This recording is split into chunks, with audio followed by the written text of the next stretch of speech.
Here we are going to write our first program.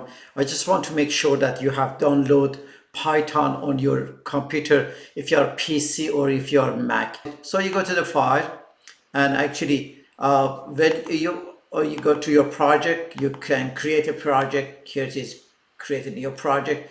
Or if you have already a project, go to new. If you create a new file.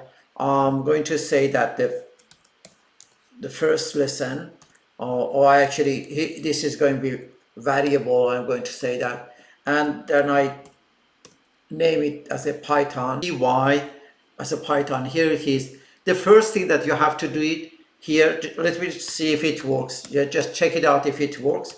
You just print it on the screen.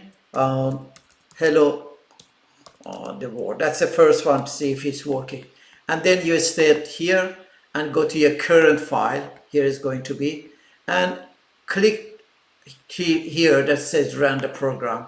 So it should come on the screen, hello the world. If it comes, you are set to go and you are okay. If not, go back again and make sure that you download Python compiler on your computer, and you have one text editor, create a file, and then please make sure that even if any text editor that you're using, make sure at the end of the file, any name that you give it is py.py. So the compiler knows that this is type of the Python programming and has to translate it to. If you don't have to here, let's go to the next lesson and we start with value.